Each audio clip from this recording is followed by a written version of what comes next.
tal? ¿Qué tal vais esta semanita? Hace buen tiempo por ahí, después de todo lo que ha caído.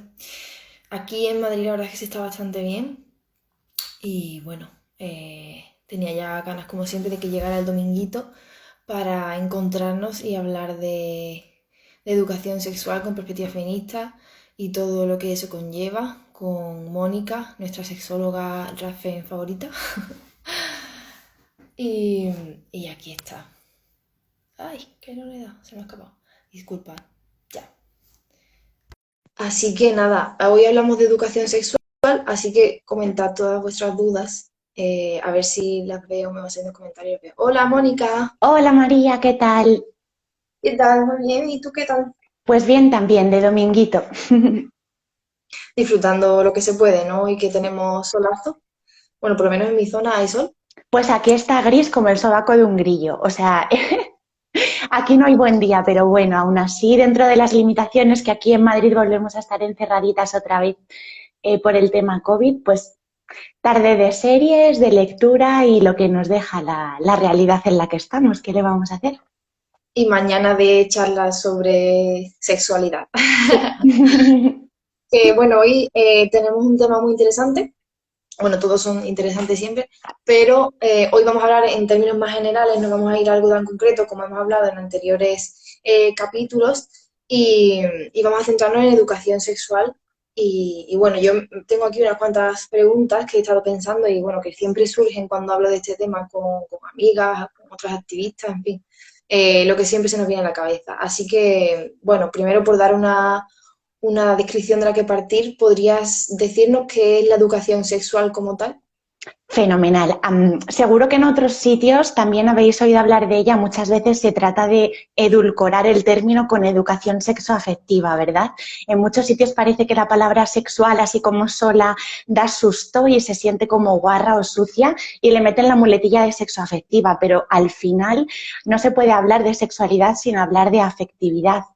En resumen, no es otra cosa, al igual que cualquier otro conocimiento, da igual que hablemos de matemáticas o de plantas, de todos aquellos conocimientos y recursos que tienen como objetivo que a título individual nos vivamos dentro de nuestros cuerpos sexuados de hombres y de mujeres de forma libre, responsable y placentera, como origen siempre el placer y la responsabilidad, y tienen que tener como denominador común darnos los conocimientos fundamentales para ello, para que a la hora de ir generando nuestro diccionario de creencias y de pensamientos en torno a la sexualidad, pues estén basados en la ciencia, en lo que se sabe, en lo responsable y en el buen trato, para que los afectos asociados y las emociones sean también saludables, en positivo, que como en líneas generales vivimos esto desde el miedo al embarazo, el miedo a la infección, el miedo a que me violen, y lo ideal sería que esto fuera contado y vivido en positivo. Y en tercer lugar, que nos permitieran, fruto de que las creencias y los afectos en torno a ellas sean buenos y sanos, ir generando hábitos en función del estadio evolutivo a nivel vital en el que nos encontramos, hábitos responsables con nosotras mismas y con las personas con las que nos relacionamos, porque esto va muchísimo más allá de lo que se hace, ¿no? Que es un poco en líneas generales lo que se entiende desde nuestra mirada adulta, que esto de educación sexual es enseñar a los jóvenes a masturbarse, a tener relaciones seguras, a que el sexo sea, bueno, como si fuera un pequeño Kama Sutra ilustrado, ¿no? Y nada más lejos de la realidad. Al final hablamos de relaciones interpersonales en todos los ámbitos, familiares, de amistad, de pareja.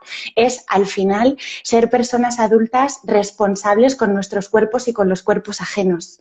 Ni más ni menos que eso. Ni más ni menos. Me quedo con algo que has dicho que me parece muy importante, que al final esta educación es como otra cualquiera, solo que con la palabra sexo ahí la gente se vuelve loca Sí. y, por ejemplo, también ocurre con violencia sexual, parece que ya toma otro color y ya, bueno, somos un poco más escépticos y, bueno, nosotras las feministas no, claro, pero la sociedad en general es como, bueno, pero aquí sexual, ¿qué pasa? Y hay como un cambio, pero si lo vemos desde un punto de vista objetivo, o sea, por ejemplo, lo podemos comparar. El hecho de que unos padres ni locos le vayan a comprar preservativos a su hijo o a su hija, ¿qué sentido tiene que durante toda nuestra vida, hasta que somos independientes o nos vamos a estudiar fuera y tal, nos compren zapatos, nos compren ropa, nos compren medicamentos que necesitamos. O sea, todas nuestras necesidades están cubiertas, incluso las compresas para las chicas, los tampones, todo. Pero el tema preservativo es como, no, ¿sabes? Te lo compras tú, bueno, se sobreentiende que es el chico o la chica la que tiene que comprarlo, que al final con esa edad pues no se tiene ningún tipo de dinero, más allá de que te den tus padres al mes así una pequeña cantidad, pero los preservativos son caros, bueno, todos los métodos anticonceptivos son caros, teniendo en cuenta la economía de los adolescentes. Entonces, ¿por qué, ¿por qué existe ese gran tabú? Pues, o sea, por un lado, dicen, no te vayas a quedar preñada, pero por otro lado, los medios para que no te quedes preñada, ahí te apañes tú, ¿sabes? Totalmente. Bueno, has dado en uno de los clavos más importantes y yo espero que todas las mamis, los papis, tíos, tías que nos estén escuchando incluyan cubrir también esta necesidad tan importante dentro de los cuidados de los y las menores, porque es que es fundamental y suena hasta ridículo, ¿verdad? Que nos den dinero para hincharnos a guarrerías en la calle, para ir al cine, comprarnos videojuegos o ropa y que algo tan básico como la salud sexual ni siquiera se nos cubra lo más basiquito. Y tiene como colchón precisamente lo que ocurre también a nivel educativo, que se piensa y se cree que hablarnos de estas cosas, algo así como que nos incita, ¿no? Y nos va a meter en una vorágine de perversión y de lujuria de la que va a ser imposible sacarnos. Como si hablar de plantas nos fuera a hacer convertirnos en un ficus, ¿no? O como si ver Harry Potter nos fuera a hacer creer, es ridículo, pero es así. Lo que hay detrás no es ni más ni menos que yo me voy a esperar, voy a intentar apurar todo lo que pueda, voy a esperar a si él o ella en algún momento sacan el tema, yo mientras calladito vaya a ser que algo se le mueva dentro, se le meta dentro el espíritu de la lujuria y se ponga de pronto a mantener relaciones como si no hubiera un mañana. Es la única explicación que hay, no querer hablar para que no se haga. Sí, la verdad es que es un poco ridículo porque no podemos esperar a que los adolescentes y las adolescentes quieran, o sea, tengan esa confianza con los padres, cuando es que obviamente no existe, o sea, con los padres sobre todo es un tema tabú. Si tienen suerte de tener hermanos o hermanas mayores a los que preguntarle, o amistades o alguien de la familia cercano, pueden tener esa suerte, pero aún así es un tema, y por supuesto los adolescentes no tienen la responsabilidad de pedir esa educación, pero ni esa ni ninguna. O sea, las personas hasta que crecemos tienen que darnos una educación completa en todos los aspectos, por parte de la familia, por parte del Estado, y por supuesto la educación sexual es básica, sobre todo teniendo en cuenta que tiene muchos riesgos el no conocer todo lo que implica una relación sexual, las dinámicas sexuales, que al final el porno, que ya hablaremos más adelante, ha sido el que ha cogido todo ese terreno de educador sexual. Y es muy triste que nos eduquen, que nos enseñen absolutamente sobre todo cómo se come, cómo se viste una persona, sobre todo, pero el sexo queda ahí totalmente excluido. Entonces, la educación sexual no se imparte en institutos como materia ni como nada en nuestro país, bueno, en casi ninguno, pero sí que es verdad que en algún momento puntual dan algún taller. En mi época, hace ya unos cuantos añitos, consistió básicamente en ponerle una chica un preservativo a un vibrador. Pero nada más. Sí que es verdad que tuvimos un rato para preguntarle a la sexóloga, pero claro, en un ambiente que estás delante de todos tus compañeros, no tienes ningún tipo de confianza ni de intimidad para preguntar nada y, por supuesto, la que se atrevía ya estaba marcada de por vida con la pregunta que hubiera hecho. Entonces, no es un ambiente donde tú puedas aprender tranquilamente. Y bueno, no sé si eso ha cambiado, yo creo que no, pero cuéntanos tu experiencia con los institutos. Pues aquí en España, para variar, estamos a la cola de Europa, por centrarnos en nuestro continente, y porque, por ejemplo, hay muchos países vecinos que sí que tienen algo ya metido a nivel de currículo como asignatura obligatoria, al mismo nivel que las matemáticas, la lengua del país correspondiente o el conocimiento del medio y las ciencias. deja mucho que desear en la parcela afectiva y en la parcela del buen trato, pero al menos, o sea, que ya a nivel de biología, a nivel de placer, a nivel de genitalidad, se les cuente algo, menos da una piedra, como se suele decir, ¿no?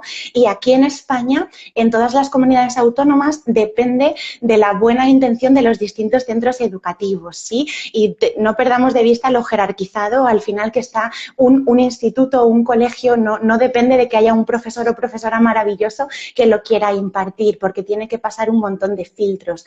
Al final depende de que haya gente que quiera trabajar gratis, que es lo que nos pasa a título personal a los sexólogos y las sexólogas que no disponen de financiación para invertir en estos asuntos, y lo que sale depende o que de las asociaciones de madres y padres hagan colchoncito y les interese invertir, o de que el instituto quiera dedicar de sus fondos propios parte a esa educación, o suelen tener de vez en cuando acudes a algún detallito puntual, pero de forma simbólica, ¿sí? Al final aquí, en resumen, es un trabajo que es prácticamente voluntario, lo que se hace en las aulas desde la sexología, y encima lo puede hacer cualquiera. Es decir, ni siquiera te piden a la hora de ir a dar cualquier charla de educación sexual el título de sexología, o sea, puede ir literalmente cualquiera a hablar de estos asuntos a las aulas de los chicos y las chicas.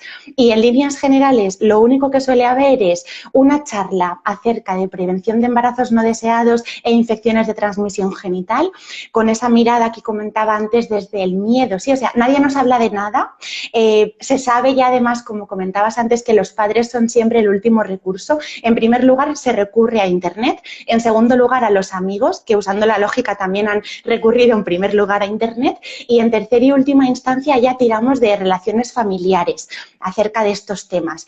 Entonces, nadie nos habla de nada, lo poquito que tenemos lo tenemos a través de la pornografía, y encima, cuando por fin alguien viene a hablarnos de esto con una mirada un poquito más crítica y científica, con suerte, nos vienen a contar que hay problemones del 15 si nos atrevemos a esto, ¿no? Y vienen a hablarnos de montones de bichos, montones de formas de prevenirlo, que prácticamente con respirar ya estás en riesgo y generando un halo de peligro, a mi juicio, totalmente innecesario. Así como vimos juntas hace poquitos días.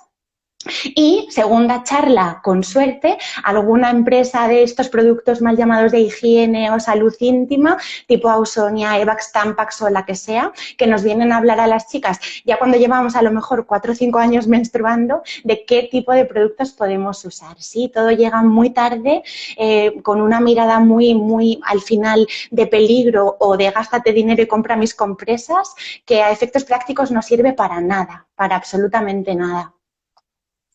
Vale, y si tú tuvieras soñando, la libertad de coger todo el temario de una asignatura, yo sé que esto es muy amplio, pero bueno, si nos resumimos, o sea, ¿cuáles serían los básicos de una buena asignatura de educación sexual? Bueno, para empezar yo la metería en preescolar, o sea, las nenas y los nenes de 2 añitos ya me tendrían allí dándoles sermones acerca de su cuerpo, porque es que los niños y las niñas de 2 años ya se masturban, sí, ya hay erecciones, ya hay lubricación vaginal, no viven ajenos al mundo, por mucho que los queramos entender como pequeños tontitos y tontitas que no se enteran de nada más que de lo que les vamos contando, nada más lejos de la realidad. Y es que estamos sexuados y sexuadas desde que nacemos. Al final, un poco en resumen, por responder a tu pregunta, hablaría de biología, hablaría del cuerpo y de su fisiología, de la zona genital y de cómo funciona, hablaría de emociones y de relaciones de buen trato, hablaría, por supuesto, también de esta cara no tan amable de los diferentes riesgos que conllevan diferentes prácticas, pero ojo, con una mirada mucho más amplia de infecciones y embarazos no deseados. En esta era, por ejemplo, uno de los grandes monstruos a nivel de sexualidad son los chantajes con contenido audiovisual que se intercambian en diferentes vínculos de pareja o de rolletes a estas edades, ¿sí? El acoso, que en líneas generales, sobre todo las chicas, sufren por diferentes aspectos, prácticamente cualquier cosa vale para burlarse y ridiculizar la sexualidad de alguien, ¿sí? Por supuesto, de orientaciones sexuales, porque es que encima que no hay mucho, lo poquito que hay tiene una mirada súper heterosexual sexual y esto tiene grandísimos riesgos también, que los chicos gays, las chicas lesbianas y las personas bisexuales no se encuentren recogidas en los relatos es también, y más en pleno siglo XXI, un error como un castillo, ¿sí? Porque encima lo poquito que hay a nivel de, por ejemplo, pornografía al respecto, erotiza e hipersexualiza este tipo de relaciones, sobre todo las lésbicas, y está la coña detrás, está el morbo detrás, en vez de vivirnos todos y todas desde el respeto. Y yo creo que eso sería mi básico, ¿no? Por un lado, biología, fisiología, cómo funciona tu cuerpo y qué cosas te van a ir pasando. En segundo lugar, relaciones, emociones y buen trato. Y en tercer lugar, abrir la mirada a la diversidad de cómo nuestro deseo se puede ver orientado en nuestras diferentes vidas, que todas y todos nos sintiéramos válidos, sin nada que cambiar y sin nada que modificar y sin ningún tipo de burla detrás, porque es que los bullying, ¿no? Por ejemplo, homofóbicos y sexistas que tienen lugar en los institutos, tienen lugar precisamente porque desde preescolar no se está haciendo nada al respecto. Sí, Porque es al verdad, yo final hablamos de adolescentes ya con un cerebrito, todavía en proceso de formación, pero ya con un cerebrito muy misógino, muy homófobo, nada responsable para con los demás, y al final eso se mueve en todas las relaciones. Por eso decía, ¿no?, que esto va muchísimo más allá, de hecho es lo mínimo, lo menos importante, lo que salpica las relaciones de pareja, es que hablamos de que vivimos en comunidad, de que estamos todo el tiempo relacionándonos con otros chicos y chicas y de los efectos que esto conlleva.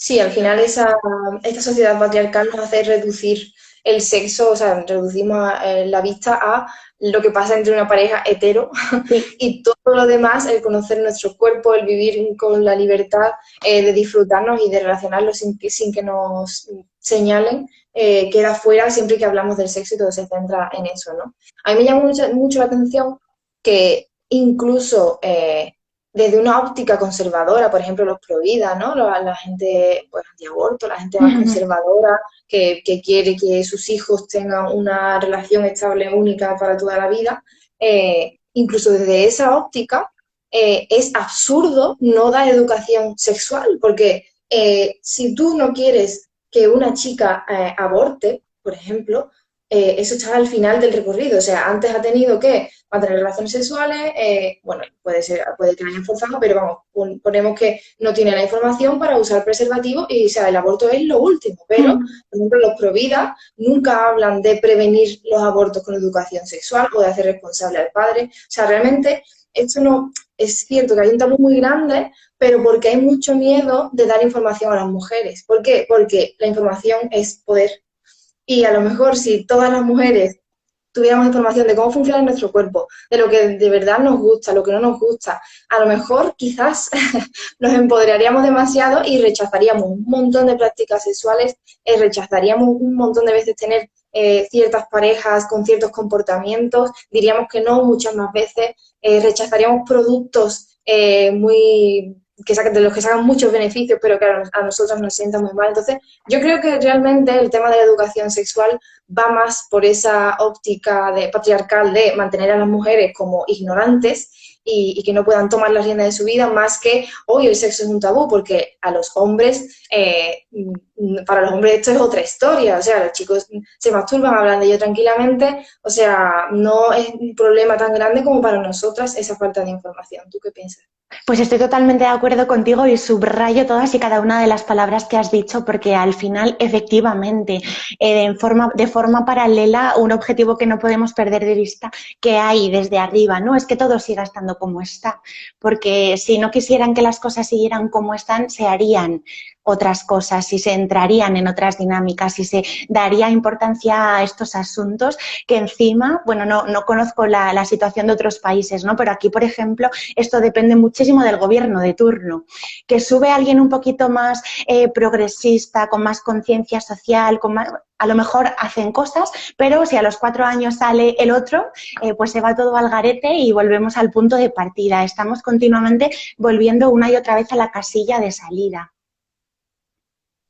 Sí, bueno, eso también es un tema de educación en general, también pasa con el resto de asignaturas y tal. Pero sí, o sea, yo creo que debería haber un consenso y si no se hace en los colegios, por lo menos, pues yo qué sé, que hubiera un programa en la tele que educara, no hace falta, o sea, no hace falta poner una película porno para educar en prácticas sanas o no sé, pues todas las que hay, ¿no? Que pueden sentarnos bien o mal. Creo que hay muchas formas de educar y a mí me gustaría decirle a los padres y a las madres de adolescentes que por favor creen un espacio de confianza, ya que el Estado no está dando esta educación, solo podemos llamar a los padres y a las madres para que creen primero un estado, o sea, una situación de confianza, una relación basada en la comunicación, aunque cueste mucho, porque sí es verdad que entiendo, no soy madre, pero bueno, me lo puedo imaginar, tengo hermanas, así que se puede experimentar un poco lo que es que tu hija, a la que tú ves pequeña, a la que quieres proteger, venga y te diga, pues me he acostado con un chico y tal. Sé que eso puede dar pavor, pero creo que debería darnos mucho más miedo que nuestra hija esté haciendo cosas en las que pueda verse en situación donde no sabe decir que no, donde pueda de verdad pillar una ITG, ya hemos aprendido el término. Entonces, o sea, tenemos que esforzarnos muchísimo y ya no solo los padres, sino nosotros, todas las personas que tengamos alrededor adolescentes o ya ni siquiera adolescentes, porque claro, al no recibir esa educación, esa falta de información al final pasa durante toda la vida. Incluso puede haber mujeres de 50 años a nuestro alrededor que necesiten también esa información. Entonces, tenemos que intentar divulgar lo máximo posible y hablar de todos estos temas. Tú, bueno, como sexóloga tienes muchísima experiencia, pero ¿cómo podemos hacer para que se vaya eliminando poco a poco este tabú en nuestro alrededor? O sea, ¿cómo podemos introducir los diferentes temas? Fíjate, respecto a lo que decías y tu recomendación para las mamis y los papis, incluso si ellos y ellas no se encuentran capacitadas con la información suficiente, con la valentía, ¿no? Que también esto tiene mucho que ver con lo que tú te tengas trabajado a título personal. Vamos, yo conozco a infinidad de personas que solo mencionar la palabra orgasmo hacen que coloretes de todos los colores. Si no os encontráis con habilidades suficientes, no importa, buscadlo y ofrecérselo.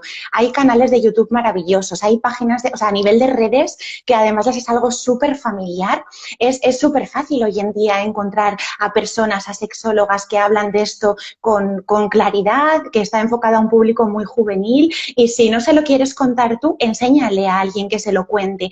Hay libros, hay cursos, hay información que es pues de igual manera, ¿no? Que tampoco sabes de matemáticas y le llevas a una academia si es que tiene problemas, entendamos la educación sexual de igual manera. No tenéis que Claro, es que no saberlo hace todo, falta faltaría más. no hace falta que lo sepamos para ayudar a los adolescentes, pero sí, o sea, me refería más al hecho de que te lo puedan contar y tú ya decirle, vale, ¿qué necesitas? ¿Necesitas que te acompañe a un ginecólogo? ¿Necesitas que busquemos esto, lo otro? ¿Sabes? Que no, desde aquí obviamente no vamos a pedir a todo el mundo que sepa todo porque es Claro. imposible, pero sí que bueno, que ayude a la persona que necesita ayuda, ya sea buscar un especialista y bueno, ahora también al final puedes recomendar muchos perfiles si te interesa, si te apetece, aparte del tuyo. Pero bueno, perdona que te he interrumpido, sigue. Nada, y respecto a tu pregunta de cómo podemos hacer, ¿no? Un poco entre todos y todas que esto vaya cambiando poquito a poco, yo de cara a cuidadores, me da igual que hablemos de madres, de padres, de abuelas, de abuelos o de tíos y tías, algo importante y que tenemos a nuestro alcance a diario es aprovechar cualquier cosa para ir valorando, para ir viendo cómo piensan los jóvenes, para ir rechazando y asumiendo ideas, ¿sí? O sea, en la peli sale todo, en la televisión hay contenido erótico en líneas generales todo el tiempo, a nivel de publicidad, a nivel de series, películas, programas de televisión, fotos que podamos ver en Facebook, siempre, ¿no? Que abrir debates es algo maravilloso y súper sencillo. Oye, ¿qué te parece esta escena que acaba de salir? ¿Cómo harías tú si estuvieras en la tesitura del prota de la peli que estamos viendo? Se puede abrir debate con absolutamente todo, ¿sí? No obstante, igual, si esto no os resulta cómodo, todo lo que veáis a nivel audiovisual de valor, que conecte con, joder, ojalá alguien me hubiera contado a mí esto antes, difúndelo. O sea, hoy en día creo que es además muy fácil, además gratis y a tan solo un clic, lo fácil que es compartir un vídeo, compartir una publicación, compartir a alguien reflexionando algo que a ti te ha servido. Creo que este puntito de generosidad, ¿no? Este punto de, oye, perdona el spam, a mí me ha sido súper útil ver este vídeo y por eso estoy difundiéndolo entre X de mi entorno, es algo que se nos olvida, que prescindimos de ello por miedo a molestar, por miedo a que, Dios mío, van a saber que a mí me gustan estos temas y qué van a pensar, y al final nos hacemos flaco favor a nosotras y a nuestros entornos, ¿sí? Porque, bueno, a mí me escriben un montón de personas al final diciendo, mejor, pues me animé el otro día a mandarlo por mi grupo de amigas y ahora es un tema súper recurrente, fíjate, todas ahí calladas, cada una en nuestra casa pensando sobre esto, leyendo a hurtadillas, y ha bastado que una rompiera la veda de fijaos qué página he encontrado, fijaos qué contenido tan chulo, para que se normalice. Si al final muchas veces va de eso nada más, de romper el hielo, se sobreentiende, ¿no? Lanzamos el mensaje de aquí este tema también tiene cabida, igual que el deporte, igual que la política, igual que cualquier otro aspecto de nuestras vidas, y hablar con naturalidad hace que los demás hablen con la misma naturalidad de estos asuntos. Sí, yo creo que al final que cuando enfocamos un tema de esa manera, estamos como abriendo la puerta a que la gente también piense así. Pero si se plantea, obviamente también depende mucho del contexto, del vocabulario, no vamos a hablar de eso, yo qué sé, en cualquier sitio, pero bueno, que en un ambiente de confianza y con las palabras adecuadas creo que se puede hablar de todo sin que suponga una falta de respeto o una locura, ¿sabes? Porque yo recuerdo que más allá de mi círculo de amigas, ese tema no se podía hablar, o sea, incluso con parejas tampoco era algo muy, porque es que si yo le diga eso va a pensar, es que eso lo ha pasado con otra persona, no, es que si le digo eso va a pensar muchas cosas, ¿sabes? Entonces, también decía antes, hablabas del bullying a las personas homosexuales, bueno, yo descubrí muy temprano que me gustaban las chicas, así que sé de lo que hablas y en ese caso, mezclando lo que le estaba contando ahora, para mí fue muy complicado porque yo ahí estaba saliendo con un chico en el instituto y claro, le dije que a mí también me gustaba la chica. Él la verdad es que se portó súper bien, o sea, no hizo ningún drama,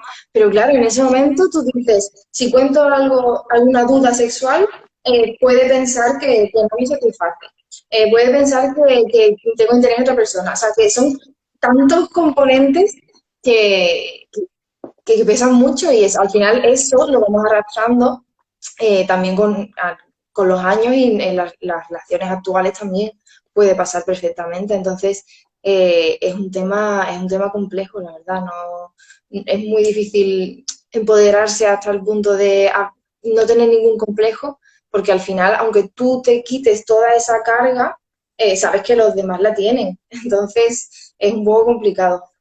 Claro, por eso aquí la importancia de lo colectivo, que por supuesto es maravilloso educarnos a título individual, tener curiosidad, investigar de forma individual, pero esto para que cambie el mundo al respecto tiene que ser colectivo. De poco sirve, ¿no? Por ejemplo, que eduquemos solo a los chicos, que eduquemos solo a las chicas, que eduquemos solo a la gente que tiene acceso a la tecnología, que eduquemos solo a la gente que carece de recursos, si va a haber un mogollón de sectores a nivel social que van a continuar retroalimentando y replicando estas dinámicas. Sí, realmente no es tan complicado. Incluso aunque no quisiéramos meterle carga, digamos, ideológica y solo quisieran limitarse a lo biológico, a lo científico, a la ciencia, ya estarían avanzando muchísimo. Porque al final hablamos de que la falta de educación sexual lo que genera son acosos, violencias, relaciones tóxicas, no lo siguiente, violencia de género, inseguridades, maltrato hacia nuestros propios cuerpos, montón de miedos. Al final, que nadie nos cuenta nunca, ¿no? Que podemos, lo que tú mencionabas antes, decir que no, pedir cosas, que hablar es fundamental en la cama, que lo que no nos hace bien tenemos que salir corriendo escopetadas de ahí. Es todo educación sexual. O sea, la mayor parte de los males adultos en lo que respecta a salud mental y salud sexual tienen como origen siempre falta absoluta de educación sexual al respecto. O sea, yo hago terapias, llevo a cabo procesos de terapia que se basan solo en informar. Y la información sana de por sí. De pronto es como, coño, no lo sabía, toda la vida pensando que tenía algo roto dentro, toda la vida pensando que el problema le tenía yo, ¿no? Y de pronto basta con información, con dar buena información, para que todo a partir de ahí empiece a cambiar. Ya conocemos, porque las hemos comentado muchas veces, las consecuencias de la falta de educación sexual a nivel de salud, a nivel de de forma de relacionarnos, pero las verdaderas consecuencias graves a nivel mundial, desde mi punto de vista, son la prostitución, la pornografía, es decir, sí que por supuesto tiene consecuencias en nuestra vida a título individual, pero a título ya social, colectivo, creo que hay un problema bastante mayor que es el tema pornografía y el tema prostitución, porque si nos enseñaran desde pequeños y pequeñas todo lo que hay que saber con respecto al sexo, nuestros cuerpos, y de verdad el sexo no fuera un tabú en la sociedad y se enfocara no como una relación de poder, que es como se enfoca, y más como una relación de placer entre personas y a nivel, o sea, hay, entre iguales, es que la pornografía y la prostitución desaparecerían por sí solas. Entonces, más allá de lo que hemos comentado antes, de que a las mujeres nos quieren tener desinformadas para que aceptemos esta práctica sexual, compremos este producto para la menstruación, hay muchos intereses en las élites económicas y que generan una cantidad enorme de dinero cuya base es la desinformación sobre este tema y el control total de lo que significa el sexo, el significado que le han querido dar. ¿Tú qué piensas sobre esto? Totalmente de acuerdo. Al final, algo como la pornografía, ¿no? Que, bueno, un poco ciñéndonos al título del directo de hoy, ha sido el sustituto, el consumo de pornografía ha sido el sustituto de la educación sexual de la que carecemos, porque como humanos y humanas tenemos nuestras inquietudes y, como decía antes, las encuestas revelan que recurrimos a Internet, en primer lugar, cuando tenemos dudas. En Internet lo que hay es páginas y cientos de billones de trillones de páginas de contenido audiovisual pornográfico de libre acceso que solo te piden darle a una pestañita de sí, soy mayor de edad y ya tengo una carta infinita de 25.000 millones de agresiones grabadas. Sí, porque en líneas generales se sabe, hay estadísticas, esto no me lo estoy inventando yo, más del 85% del contenido de los vídeos de estas páginas de Internet implica y tiene dentro, bien de la trama, bien de las prácticas que aparecen, violencia sobre el cuerpo de las mujeres. Al final hay un pequeño formateo cerebral que tiene como objetivo hacer de los varones potencialmente puteros o hombres que ejercen violencia sobre el cuerpo de las mujeres y que nunca nos van a entender como iguales y en nuestro caso que pasemos por idéntico aro al suyo pero desde la otra cara de la moneda, de alguna manera sentir, como dice el refrán, que por muy feas que se vayan a poner las cosas, siempre tendremos un pequeño negocio entre las piernas del que poder tirar de él si las cosas se ponen muy chungas. Así que nuestras mentes no descarten utilizar nuestro aparato genital y nuestros cuerpos como una forma de financiarnos, como una forma de poder llegar a fin de mes, ¿sí?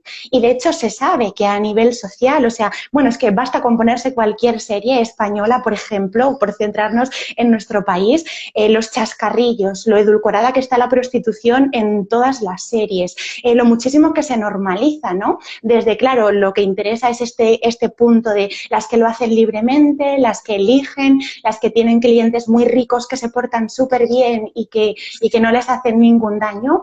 Al final hablamos de un porcentaje tan chiquitito que es casi ridículo tenerlo en cuenta, porque lo único que es pequeños lavados de cara a dos de las grandes potencias mundiales a nivel de ingresos económicos, ¿sí? La pornografía, por ejemplo, es la tercera gran industria, súper entrecomillada, en cuanto a movimiento de dólares a nivel mundial, por detrás de las armas y por detrás de la prostitución y las drogas, ¿sí? Al final hablamos de los gigantes mundiales, de uno de los mayores negocios que mueve un dinero negro en ingentes cantidades, aprovechándose de explotarnos sexualmente a mujeres y también niños y niñas.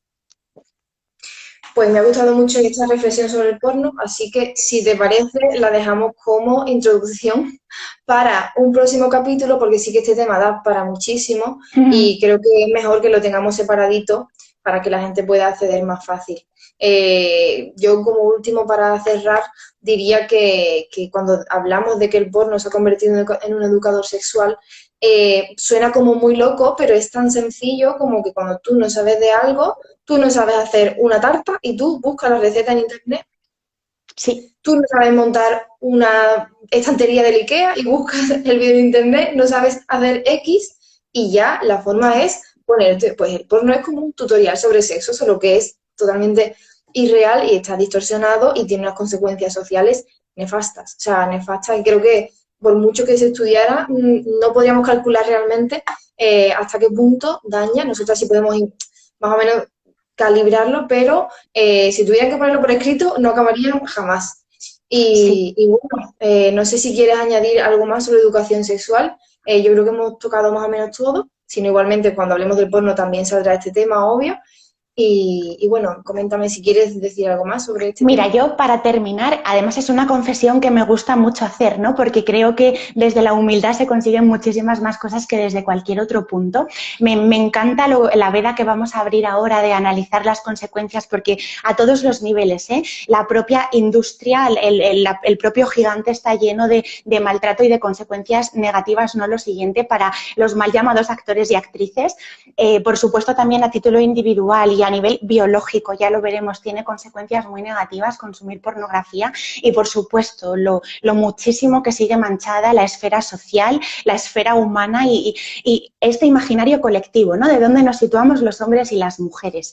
Lo veremos con calma, pero he de confesar, y me parece que además se mueven muchas cosas confesando estas cosas, yo he sido la primera que antes de formarme, por supuesto, como sexóloga, de meterme en el feminismo radical, era una fiel defensora de la pornografía, porque ese discurso, ¿no? De las mujeres también consumimos porno, es que nos lo venden hasta casi como empoderador, ¿sí? La que se sale del molde, la que lo dice abiertamente, la que no es mojigata, que es como se nos intenta, ¿no? Castigar de cuando rechazamos abiertamente la pornografía y la prostitución. De pronto lo siguiente es las que somos unas cortarrollos, las que no disfrutamos de la sexualidad, las mojigatas, las puritanas y nada más lejos de la realidad.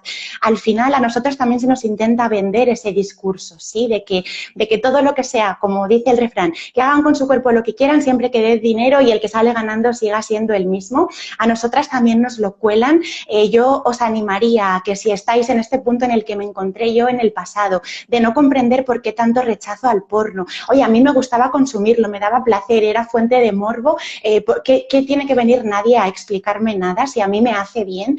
Yo os recomendaría que por fin nos siguierais viendo, ¿vale? Porque a mí me ayudó saber lo que hay detrás. A mí me ayudó escuchar testimonios, me ayudó investigar las consecuencias, me ayudó saber lo que nadie nos cuenta, porque va mucho más allá de darle al play a un vídeo que a mí me puede hacer visualmente excitarme y claro, pues no, en ese ratito me lo gozo, tengo un orgasmo y se acabó, pero yo creo que tenemos que ser conscientes de lo que implica el consumo de pornografía a nivel personal y a nivel social para poder salir de esta dinámica que tanto daño nos hace y que a título individual realmente muy, muy pocos perfiles salen ganando del consumo de porno, muy, muy pocos.